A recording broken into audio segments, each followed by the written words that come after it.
AI assistant, Digi Verify, data lake, blockchain వంటి సాంకేతికతను వినియోగించుకుని online సేవలు మరింత సులభతరం చేయాలని ముఖ్యమంత్రి నారా చంద్రబాబు నాయుడు అధికారులకు సూచించారు. ఏ ఒక్కరూ ప్రభుత్వ కార్యాలయాలకు వెళ్లే పని లేకుండా సేవలు అందించాలన్నారు. ప్రస్తుతం వాట్సాప్ గవర్నెన్స్ మనమిత్ర ద్వారా అందిస్తున్న 1204 సేవలకు సంబంధించి డేటా ఎంట్రీ సమాచారాన్ని మరింత సంక్షిప్తం చేయాలన్నారు. సర్టిఫికేట్స్ అప్లోడ్ చేసే పని లేకుండా డేటా ఇంటిగ్రేషన్ జరగాలని సీఎం స్పష్టం చేశారు. సచివాలయంలో నిన్న నిర్వహించిన ఆర్టీజీఎస్ సమీక్షలో వివిధ శాఖల పనితీరు, పురోగతి గురించి ముఖ్యమంత్రి చంద్రబాబు అధికారులను అడిగి తెలుసుకున్నారు. అన్ని శాఖలు మరింత సమర్థత పెంచుకోవాలని, నాణ్యమైన సేవలు అందించడమే లక్ష్యంగా పనిచేయాలన్నారు. ఎల్‌నినో నేపథ్యంలో రాష్ట్రంలో పంటల పరిస్థితిని అధికారులు ముఖ్యమంత్రికి వివరించారు. ఈసారి వ్యవసాయ దిగుబడులు సాధారణం కన్నా 20% తగ్గే అవకాశం ఉందని తెలిపారు. అదేవిధంగా కృష్ణా డెల్టాకు సెప్టెంబర్ నెలాఖరు వరకు పట్టిసీమ ద్వారా గోదావరి జలాలు అందించగలమని చెప్పారు. ప్రస్తుతం సాగులో ఉన్న పంటలకు సమృద్ధిగా నీరందించేలా చూడాలని సీఎం ఆదేశించారు. ఇప్పటికే సాగు మొదలు పెట్టని చోట వరికి బదులుగా ప్రత్యామ్నాయ పంటలు ప్రోత్సహించాలని నిర్దేశించారు. రైతులకు ఎప్పటికప్పుడు క్రాప్ అలర్ట్ పంపడంతో పాటు దానిపై ఎలాంటి చర్యలు తీసుకుంటున్నారో అధికారులు పర్యవేక్షించాలన్నారు. ఇందుకోసం ఏపీటీఎస్ అనలిటిక్స్ కూడా వినియోగించుకొని అవేర్తో సమన్వయం చేసుకోవాలని సీఎం పేర్కొన్నారు. తాగునీటి వరకు ఎలాంటి ఇబ్బంది కలగకుండా చూడాలని చెప్పారు. అటు మలేరియా, డెంగీ కేసుల నివారణకు హాట్స్పాట్లు గుర్తించి నియంత్రణకు చర్యలు తీసుకోవాలని ముఖ్యమంత్రి సూచించారు. అయితే గత ఏడాది ఇదే సమయానికి 1361 డెంగీ కేసులు నమోదైతే ఈ ఏడాది ఇప్పటి వరకు 401 కేసులు నమోదైనట్లు అధికారులు తెలిపారు. మరోవైపు రాష్ట్రంలో కార్బన్ న్యూట్రల్ లక్ష్యాన్ని చేరుకోవాలంటే రెన్యూవబుల్ ఎనర్జీపై ఎక్కువ దృష్టి పెట్టాలని అధికారులకు సీఎం సూచించారు. సోలార్ రూఫ్ టాప్లు పెద్ద ఎత్తున ఏర్పాటు చేసేలా కార్యాచరణ చేపట్టాలన్నారు. మొక్కజొన్న సాగులో రైతులకు నాణ్యమైన అధిక దిగుబడులు అందించే వంగడాలను అభివృద్ధి చేసిన ఏలూరు జిల్లా ముసునూరు గవర్నమెంట్ పాప్ కార్నికా సంస్థకు రాష్ట్ర ఉప ముఖ్యమంత్రి పవన్ కళ్యాణ్ అభినందనలు తెలియజేశారు. వ్యవసాయ రంగ విప్లవంలో ఈ వంగడం కీలక మైలురాయిగా పేర్కొన్నారు. రాష్ట్రంలో వ్యవసాయ అభివృద్ధి, రైతుల సంక్షేమానికి కూటమి ప్రభుత్వం కట్టుబడి ఉంటుందని స్పష్టం చేశారు. గవర్నమెంట్ పాప్ కార్నికా సంస్థ ఆధ్వర్యంలో అభివృద్ధి చేసిన జన్యుపరంగా మార్పులు చెందని పాప్కార్న్ మొక్కజొన్న వంగడాన్ని భారత ఉపరాష్ట్రపతి రాధాకృష్ణన్, గవర్నర్ జస్టిస్ అబ్దుల్ నజీర్, ముఖ్యమంత్రి చంద్రబాబు నాయుడు చేతుల మీదుగా ఆవిష్కరించడం రాష్ట్ర వ్యవసాయ రంగానికి గర్వకారణమని ఉప ముఖ్యమంత్రి పవన్ కళ్యాణ్ అన్నారు. ఈ పరిశోధనలు రైతుల ఆదాయాన్ని పెంచడంలో కీలక పాత్ర పోషిస్తాయని పేర్కొన్నారు. జన్యుపరంగా మార్పులు చెందని వంగడాల అభివృద్ధి రైతులతో పాటు ప్రజలకు ఆరోగ్యకరమైన ఆహార ఉత్పత్తులు అందుబాటులోకి వస్తాయని ఆయన అభిప్రాయపడ్డారు. ఈ వినూత్న ఆవిష్కరణను విజయవంతంగా రూపొందించిన గవర్నమెంట్ పాప్ కార్నికా సంస్థ యాజమాన్యానికి, శాస్త్రవేత్తలకు, పరిశోధక బృందానికి పవన్ కళ్యాణ్ అభినందనలు తెలియజేశారు. రాష్ట్రంలో వ్యవసాయ అభివృద్ధి, రైతుల సంక్షేమానికి కూటమి ప్రభుత్వం కట్టుబడి ఉంటుందని స్పష్టం చేశారు. గత వైసీపీ ప్రభుత్వ హయాంలో భారీ స్థాయిలో మద్యం కుంభకోణం జరిగిందని మంత్రి కొలుసు పార్థసారథి ఆరోపించారు. సుమారు 3,500 కోట్ల లిక్కర్ స్కామ్ జరిగిందని ఆయన పేర్కొన్నారు. మద్యం పాలసీని మార్చి వేల కోట్ల రూపాయలు దోచుకున్నారని విమర్శించారు. మద్యం తయారీ, రవాణా, హోలోగ్రామ్ల వ్యవహారాల్లో అక్రమంగా డబ్బులు సంపాదించి వాటిని రహస్య ప్రాంతాల్లో దాచుకున్నారని మంత్రి ఆరోపించారు. గత ప్రభుత్వ హయాంలో జరిగిన అవినీతిపై విచారణ జరుగుతుంటే రాజకీయ కక్ష సాధింపుగా చిత్రీకరిస్తూ ఎదురుదాడికి దిగుతున్నారని విమర్శించారు. ప్రజల ప్రయోజనాల కోసం కాకుండా అప్పటి ముఖ్యమంత్రి వైఎస్ జగన్ తన ఆర్థిక ప్రయోజనాల కోసమే మద్యం పాలసీని రూపొందించారని మంత్రి కొలుసు పార్థసారథి విమర్శించారు. చేసిన అవినీతి, అక్రమాల నుంచి తప్పించుకునేందుకు కులాలు, మతాలను అడ్డుపెట్టుకుంటున్నారని పార్థసారథి ఆగ్రహం వ్యక్తం చేశారు. రాజు కసిరెడ్డి వంటి సలహాదారుల సహకారంతో ఈ విధానాన్ని రూపొందించారని ఆయన ఆరోపించారు.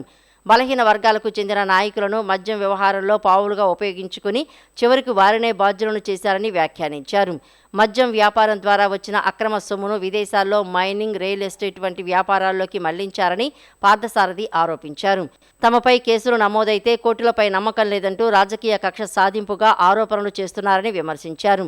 గత ప్రభుత్వ హయాంలో నాణ్యత లేని మద్యం బ్రాండ్లను రాష్ట్రంలోకి తీసుకువచ్చి ప్రజల ఆరోగ్యానికి నష్టం కలిగించారని మంత్రి ఆరోపించారు. ఒక మాజీ మంత్రి గారు కారుమూరి నాగేశ్వరరావు గారు బలహీన వర్గానికి చెందిన వ్యక్తి కాదనలేం. ఆయన కుటుంబ సభ్యులు అందరూ ఒప్పుకున్నారు. మేము ఈ రవాణా కాంట్రాక్ట్ చేశాము, ఈ మద్యం వ్యాపారంలో మేము ఉన్నామని చెప్పారు. తప్పులేదు, ఉంటే రవాణా కాంట్రాక్ట్ చేసినా తప్పులేదు, లేదా మద్యం వ్యాపారం చేసినా తప్పులేదు. కానీ వారు చేసిన వ్యాపారంలో ప్రభుత్వ సపోర్ట్తో లేదా ప్రభుత్వం ఏర్పాటు చేసుకున్న కొంతమంది ఏజెంట్ల సపోర్ట్తో అధికారుల సపోర్ట్తో దోచేయటం అనేది మరి ఈరోజు చాలా స్పష్టంగా బయటపడిన విషయాన్ని మరి గమనించాలని చెప్పేసి మనం చేస్తామని నేను. బలహీన వర్గాలకు చెందిన వ్యక్తుల మీద దాడులు చేస్తుంది ప్రభుత్వం అని అనటం ఏ మేరకు సభ ఒకసారి ఆలోచించమని చెప్పేసి మనం చేస్తాను.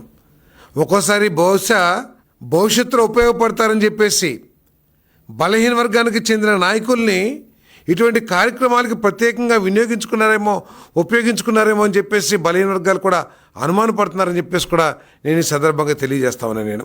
గొడ్డలి పార్టీ కులాన్ని మతాన్ని అడ్డుపెట్టి తాము చేసిన పాపాలని ఏ విధంగా కడుక్కోవాలని చెప్పేసి ప్రయత్నం చేస్తుందో కూడా ఒకసారి ఆలోచించాలని చెప్పేసి నేను ప్రజలందరినీ కూడా కోరుతామని నేను. ఒక ఫేక్ కంపెనీలని సృష్టించటం, ఆ ఫేక్ కంపెనీల ద్వారా ఈ దోచుకున్న సొమ్ముని డిస్ట్రిబ్యూట్ చేయటం, ఏ విధంగా డబ్బులన్నింటినీ కూడా ట్రాన్స్పోర్ట్ చేశారో, ఆఖరికి ట్రాన్స్పోర్ట్ చేసిన డ్రైవర్లు కూడా మరి ఎంక్వైరీలో బయటపడ్డారు. ఏ విధంగా ఆ పాపపు సొమ్ముని ఎన్నికల్లో వినియోగించారో కూడా సాక్ష్యాలతో సహా ఆ డెన్నులు కూడా బయటపడిపోయినాయి. బయటపడిన తర్వాత కూడా బలహీన వర్గాల మీద దాడి చేయని చెప్పేసి చెప్పటం ఏ మేరకు సభో ఒకసారి ప్రజలందరూ కూడా ఆలోచించాలని. వచ్చే ఏడాది గోదావరి పుష్కరాలను ప్రభుత్వం ఘనంగా నిర్వహించనుంది. రాష్ట్రంలోని గోదావరి నది పరివాహక ప్రాంతంలోని పుష్కర ఘాట్లకు భక్తులు పోటెత్తనున్నారు. దీంతో వారికి భారీ స్థాయిలో వైద్య సేవలు అందించేందుకు ప్రభుత్వం ఏర్పాట్లు చేస్తోంది. ఈ ఏర్పాట్లపై సోమవారం రాజధాని అమరావతిలో రాష్ట్ర వైద్య ఆరోగ్య శాఖ మంత్రి సత్యకుమార్ యాదవ్ ఉన్నత స్థాయి సమీక్ష నిర్వహించారు. మొత్తం 525 పుష్కర ఘాట్లలో 1110 వైద్య శిబిరాలతో పాటు 30 ఫీల్డ్ ఆసుపత్రులను ఏర్పాటు చేయనున్నారు. అందుకోసం 30,000 మందికి పైగా వైద్య సిబ్బందిని నియమించనున్నారు. అదేవిధంగా అంబులెన్సుల కోసం ప్రత్యేక గ్రీన్ కారిడార్ను ఏర్పాటు చేస్తారు. 2027 ఏప్రిల్ 30 నాటికి ఈ నిర్మాణ పనులు పూర్తి చేయాలని లక్ష్యంగా మంత్రి నిర్దేశించారు. గత పుష్కరాల అనుభవాలను దృష్టిలో పెట్టుకుని కార్యాచరణ ప్రణాళికలు సిద్ధం చేయాలని అధికారులను మంత్రి సత్యకుమార్ ఆదేశించారు. శ్రావణ మాసం ఆధ్యాత్మిక శోభతో ఇంద్రకీలాద్రి పులకించనుంది. శ్రీ దుర్గా మల్లేశ్వర స్వామివార్ల దేవస్థానంలో ఈ నెల 27 నుంచి 29 వరకు 3 రోజుల పాటు పవిత్రోత్సవాలను వైభవంగా నిర్వహించేందుకు ఏర్పాట్లు పూర్తయ్యాయి. వైదిక క్రతువులు, వేద పారాయణాలు, హోమాలు, పూర్ణాహుతితో పవిత్రోత్సవాలు సాగనున్నాయి. సెప్టెంబర్ 4న సామూహిక వరలక్ష్మి వ్రతాలతో పాటు శ్రీకృష్ణ జన్మాష్టమి వేడుకలు నిర్వహించనున్నారు. శ్రీ దుర్గా మల్లేశ్వర స్వామి వార్ల దేవస్థానంలో ఈ నెల 27వ తేదీ నుంచి 3 రోజుల పాటు పవిత్రోత్సవాలు నిర్వహించాలని వైదిక కమిటీ నిర్ణయించింది. 26వ తేదీ సాయంత్రం 4 గంటలకు ఉదక శాంతి, 27వ తేదీ ఉదయం అమ్మవారికి సుప్రభాత సేవ అనంతరం శ్రవణాభిషేకం, విశేష అలంకరణ, పూజా కార్యక్రమాల అనంతరం పవిత్రాల ధారణ జరుగుతుంది. అమ్మవారితో పాటు మల్లేశ్వర స్వామి వారికి ఆలయ ప్రాంగణంలోని ఇతర పరివార దేవతలకు పవిత్రాల ధారణ జరుగుతుంది. 27వ తేదీ ఉదయం 8 గంటలకు భక్తులను అమ్మవారి దర్శనానికి అనుమతిస్తారు. 8 గంటల 30 నిమిషాలకు గణపతి పూజ, మండపారాధన, అగ్ని ప్రతిష్టాపన, సర్వ ప్రాచిత విధి, తత్వన్యాస పూర్వక దేవతారాధన నిర్వహిస్తారు. సాయంత్రం 4 గంటలకు మూలమంత్ర హవనం, వేద పారాయణాలు, మండపారాధనలు జరుగుతాయి. 28వ తేదీ ఉదయం నుంచి సాయంత్రం వరకు మండపారాధనలు, వేద పారాయణలు ఆలయ అర్చకులు నిర్వహిస్తారు. 29వ తేదీ ఉదయం 10 గంటలకు పూర్ణాహుతితో ఉత్సవాలు పరిసమాప్తమవుతాయి. ఈ 3 రోజులు అన్ని ఆర్జిత సేవలను రద్దు చేస్తూ దేవస్థానం నిర్ణయం తీసుకుంది. 30వ తేదీ నుంచి అన్ని ఆర్జిత సేవలు యథావిధిగా ప్రారంభమవుతాయి. ప్రజల నుంచి అందే ప్రతి ఫిర్యాదును అత్యంత బాధ్యతతో స్వీకరించి క్షేత్రస్థాయిలో సమగ్రంగా పరిశీలించి సమస్యకు శాశ్వత పరిష్కారం అందించేలా అధికారులు చర్యలు తీసుకోవాలని విజయవాడ నగరపాలక సంస్థ కమిషనర్ ధ్యానచంద్ర ఆదేశించారు. ప్రజల నమ్మకాన్ని నిలబెట్టే విధంగా అధికారులు పారదర్శకత, జవాబుదారీతనం, సమర్థవంతమైన పనితీరుతో విధులు నిర్వహించాలని సూచించారు. ప్రజా సమస్యల పరిష్కారంలో నిర్లక్ష్యం, జాప్యానికి తావు లేకుండా అధికారులు నిరంతరం పర్యవేక్షిస్తూ ప్రజలకు మెరుగైన పౌర సేవలు అందించాలని ఆదేశించారు. విజయవాడ నగరపాలక సంస్థ ప్రధాన కార్యాలయంలోని కమాండ్ కంట్రోల్ రూమ్లో నిర్వహించిన ప్రజా ఫిర్యాదుల పరిష్కార వేదికలో కమిషనర్ ప్రజల నుంచి వినతులను స్వీకరించి సంబంధిత అధికారులకు పలు సూచనలు చేశారు. ప్రధాన కార్యాలయంతో పాటు జోనల్ కార్యాలయంలో నిర్వహించిన ప్రజా ఫిర్యాదుల పరిష్కార కార్యక్రమాలను కమిషనర్ వీడియో కాన్ఫరెన్స్ ద్వారా సమీక్షించారు. గతంలో ప్రజల నుంచి అందిన ఫిర్యాదుల పరిష్కార పురోగతిని శాఖాధిపతులను అడిగి తెలుసుకున్నారు. ప్రజలకు ఇబ్బందులు కలిగించే సమస్యలను పెండింగ్లో ఉంచకుండా నిర్దిష్ట కాల వ్యవధిలో పరిష్కరించాలని ఆదేశించారు. ఫిర్యాదులు అందిన వెంటనే సంబంధిత అధికారులు క్షేత్రస్థాయిలో పరిశీలించి సమస్యకు మూల కారణాలను గుర్తించి పరిష్కారం చూపాలని సూచించారు. మున్సిపల్ సేవల కోసం అందుబాటులో ఉన్న పురమిత్ర యాప్లో నమోదవుతున్న ఫిర్యాదులను ఎప్పటికప్పుడు పర్యవేక్షిస్తూ నిర్ణీత సమయంలో పరిష్కరించాలని కమిషనర్ సూచించారు. ఒక శాఖకు సంబంధించిన ఫిర్యాదును మరో శాఖకు బదిలీ చేస్తూ కాలయాపన చేయకుండా అవసరమైన చోట శాఖల మధ్య సమన్వయం చేసుకుని సమస్యను పరిష్కరించాలని అధికారులకు స్పష్టం చేశారు. ప్రజలకు నాణ్యమైన సేవలు అందించడంలో శాఖల మధ్య సమర్థవంతమైన సమన్వయం ఎంతో కీలకమని పేర్కొన్నారు. నిన్న నిర్వహించిన ప్రజా ఫిర్యాదుల పరిష్కార వేదికలో మొత్తం 15 ఫిర్యాదులు అందినట్లు అధికారులు తెలిపారు. వీటిలో పట్టణ ప్రణాళిక శాఖకు సంబంధించి అక్రమ నిర్మాణాలు, రోడ్ల ఆక్రమణలకు సంబంధించిన 9 ఫిర్యాదులు, ఇంజనీరింగ్ శాఖకు 3, యూసీడీ విభాగానికి 1, రెవెన్యూ శాఖకు 1, ఉద్యానవనం శాఖకు సంబంధించి 1 అందినట్లు కమిషనర్కు వివరించారు.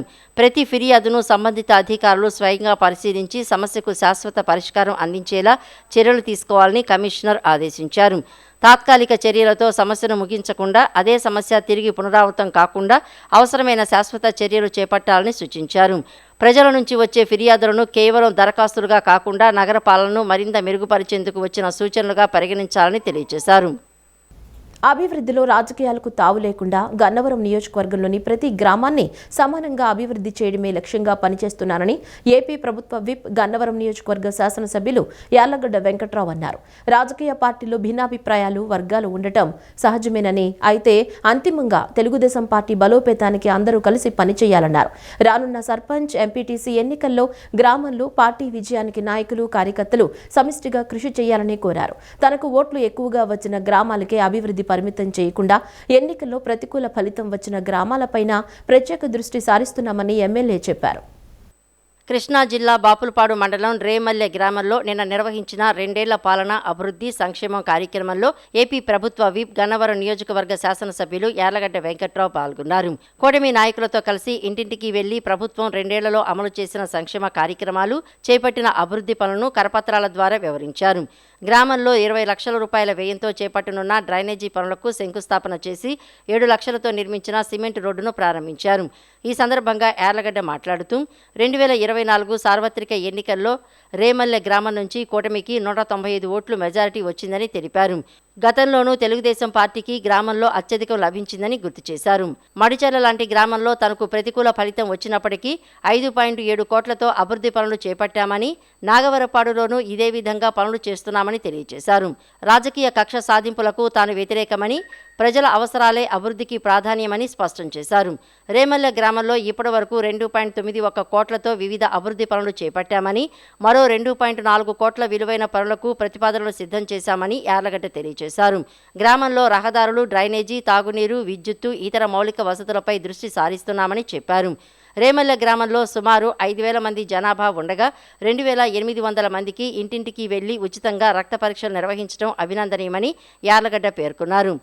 5,000 జనాభా ఉన్న ఈ గ్రామంలో 2,800 మందికి ఉచితంగా పిహెచ్సి సెంట్రల్ ఇంటికి వచ్చి మీ ఆరోగ్యం ఎలా ఉందో మీరు పట్టించుకోరు కాబట్టి బ్లడ్ టెస్టులు చేసిన పరిస్థితి. 2,800 మంది ప్రజలకి బ్లడ్ టెస్టులు చేసిన పిహెచ్సిలోని ప్రతి డాక్టర్ని, సిబ్బందిని, నర్సుల్ని అందరిని అభినందిస్తున్నాం.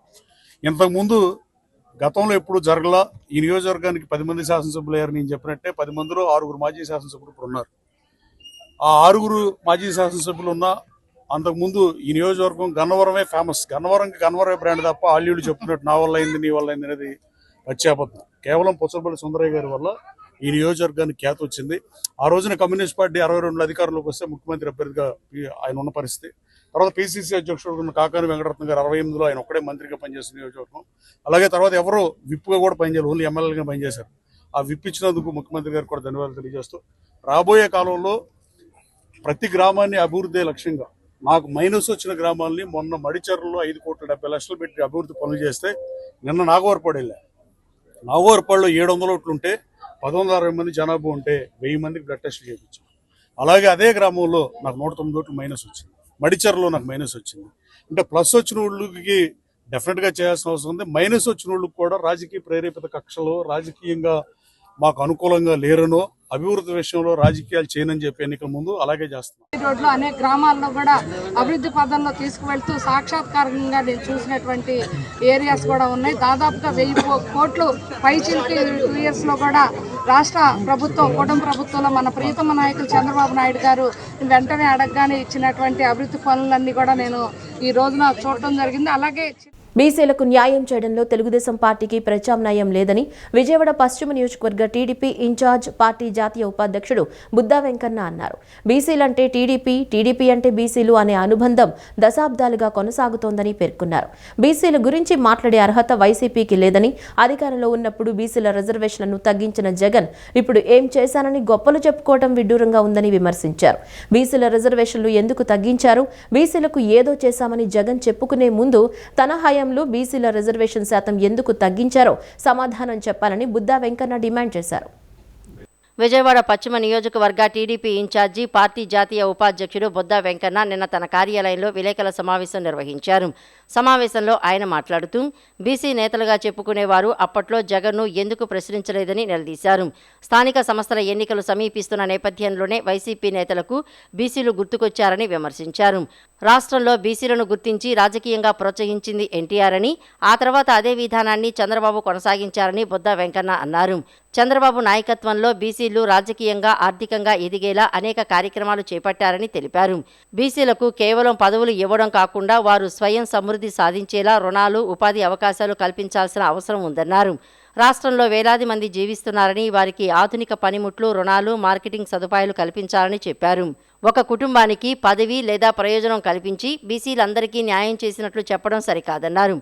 ఈ రాష్ట్రంలో ఉన్నటువంటి బీసీలందరూ కూడా ఆర్థికంగా బలపడాలన్నా, రాజకీయ శక్తులుగా ఎదగాలన్నా నారా చంద్రబాబు నాయుడు గారు ముఖ్యమంత్రిగా ఉంటేనే జరిగింది. అది ఏదో ఒకరు ముఖ్యమంత్రి పదవి ఎక్కితే వాళ్ళ కుటుంబాలకో లేకపోతే వాళ్ళకి న్యాయం జరిగిద్దేమో కానీ ఇవాళ ఈ విభజించి పాలించడం అనేది జగన్మోహన్ రెడ్డికి అలవాటు పడిపోయాడు.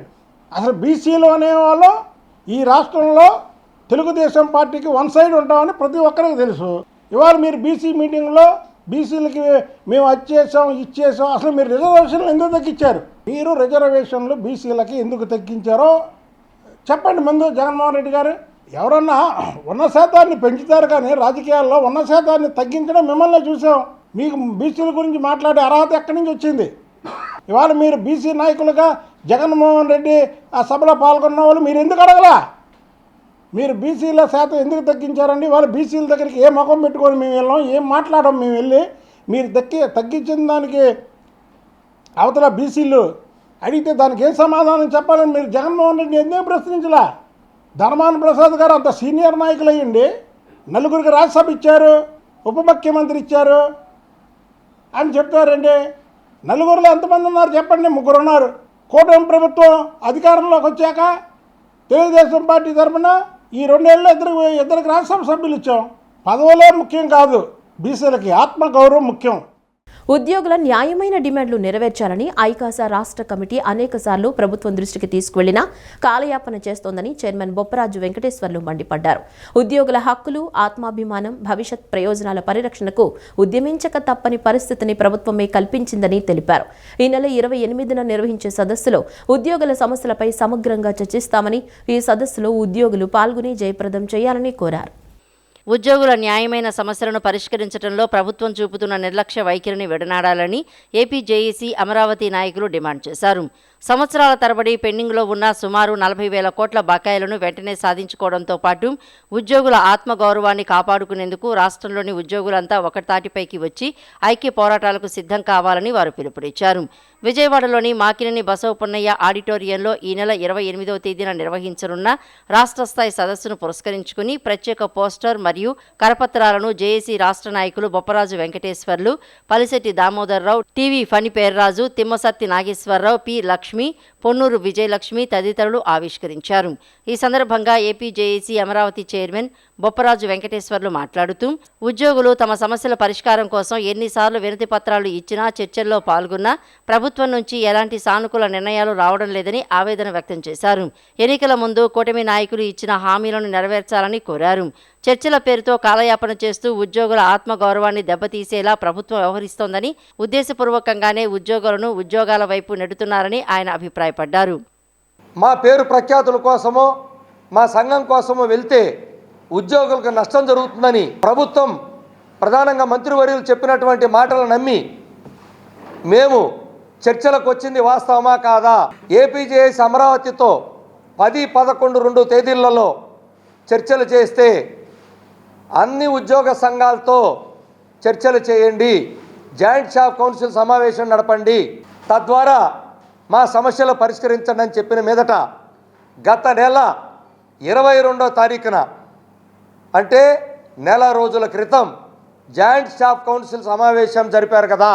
5 మంత్రివర్యులు, 10 మంది స్పెషల్ చీఫ్ సెక్రటరీలు, సిఎస్ గారి అధ్యక్షతన జాయింట్ స్టాఫ్ కౌన్సిల్ సుదీర్ఘ సమావేశం జరిగిందా లేదా? 5-6 గంటల పాటు చర్చలు చేసి నిర్ణయాలేమి ప్రకటించకుండానే గౌరవ ముఖ్యమంత్రి గారి దృష్టికి వెంటనే తీసుకెళ్ళి మీకు వెంటనే పరిష్కారం చూపుతామని చెప్పారా లేదా? 40,000 కోట్ల పైచిలకు 50,000 కోట్లు బకాయిలు ఉన్నాయి.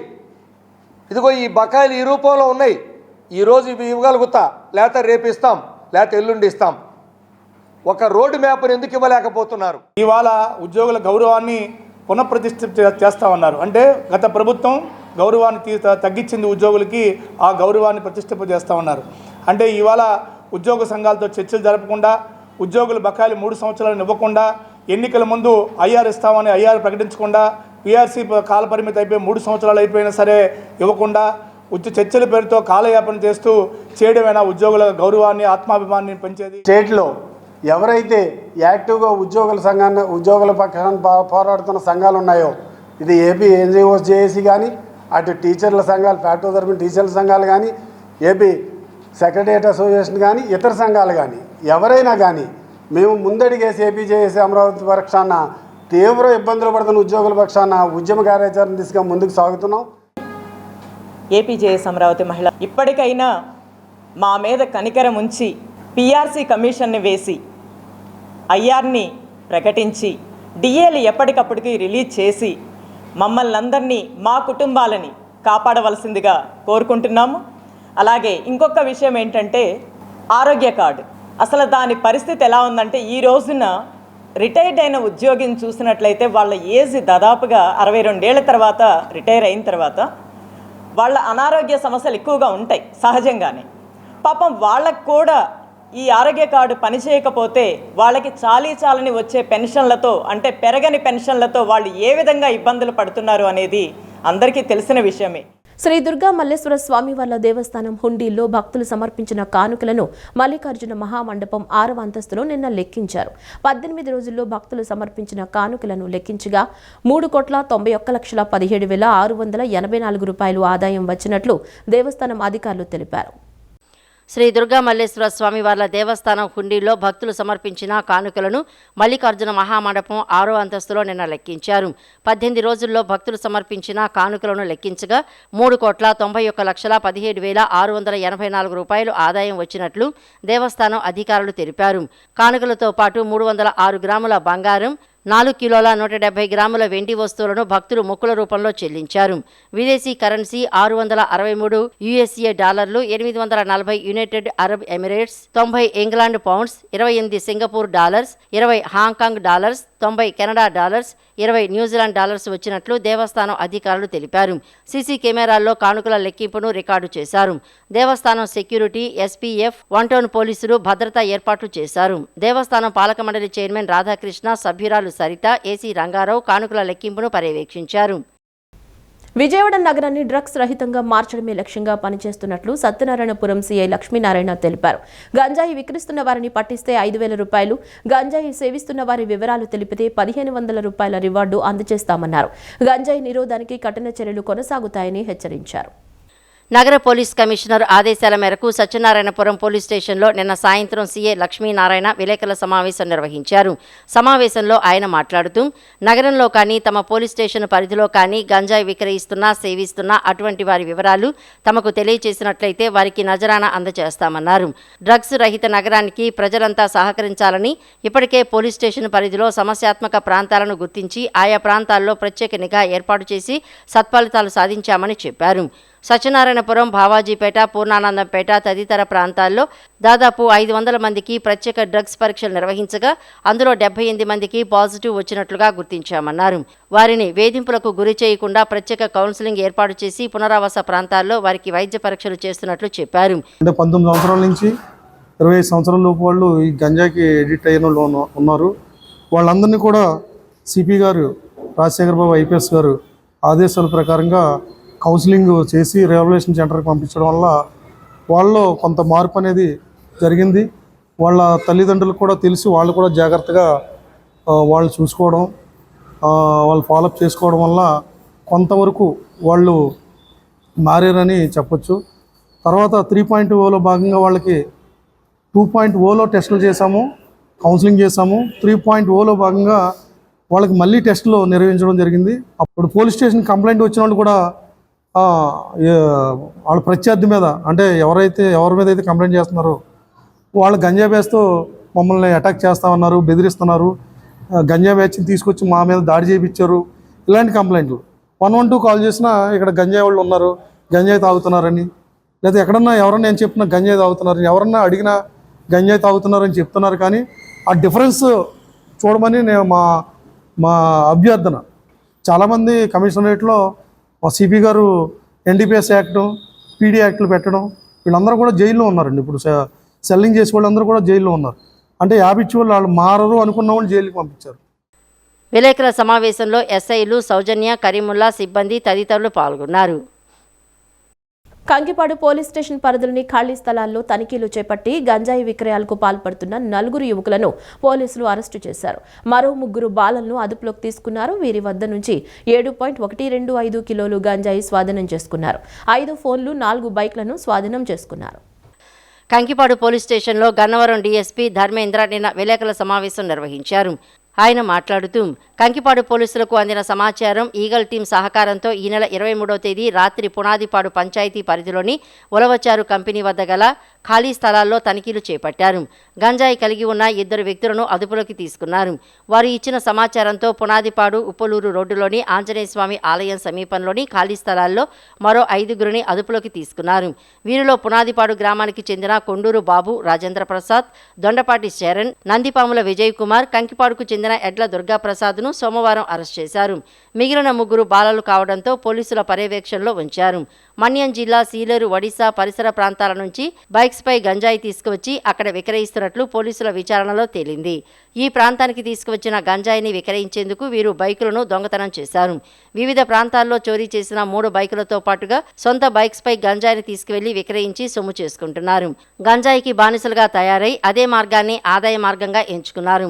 నిందితుల వద్ద నుంచి 7.125 కిలోల గంజాయి, 5 ఫోన్లు, 1 సొంత బైకు, 3 చోరీ చేసిన బైకులను స్వాధీనం చేసుకున్నారు. పునాదిపాడుకు సంబంధించిన పునాదిపాడు ఉలవచారు కంపెనీ దగ్గర 2 వ్యక్తుల్ని అదుపులోకి తీసుకుని ముందస్తు సమాచారం మీద, వాళ్ళు చెప్పిన కన్ఫెషన్ మీద పునాదిపాడు టు ఉప్పులూరు రోడ్లో ఆంజనేయ స్వామి గుడి దగ్గర ఇంకో 4గురిని అరెస్ట్ చేయడం జరిగింది. వీరి దగ్గర నుంచి 7 కేజీల 125 గ్రాముల గాంజాయి స్వాధీనం చేసుకున్నారు. అలాగే 4 బైక్స్ని, అంటే ఈ బైక్స్ అన్నీ కూడా ఈ ఏరియాలో నేరం చేసి ఈ ట్రాన్స్పోర్ట్కి తీసుకురావటానికి, గంజాయిని తెచ్చుకోవటానికి, అమ్ముకోవటానికి ఉపయోగిస్తున్న, దొంగతనం చేసి ఉపయోగిస్తున్న 4 బైకుల్ని స్వాధీనపరుచుకున్నారు. అలాగే ఈ గంజా వ్యాపారంలో వీళ్ళు ఉపయోగిస్తున్న 5 సెల్ ఫోన్ని స్వాధీనపరచుకోవటం జరిగింది. ఇందులో 4 వ్యక్తులు పెద్దవాళ్ళే, 3 వ్యక్తులు జూనియర్స్. ఈ 4గురిని మామూలుగా రిమాండ్కి పంపిస్తాం, జూనియర్ హోమ్కి పంపిస్తాం. ఈ వార్తలు ఇంతటితో సమాప్తం. నమస్కారం.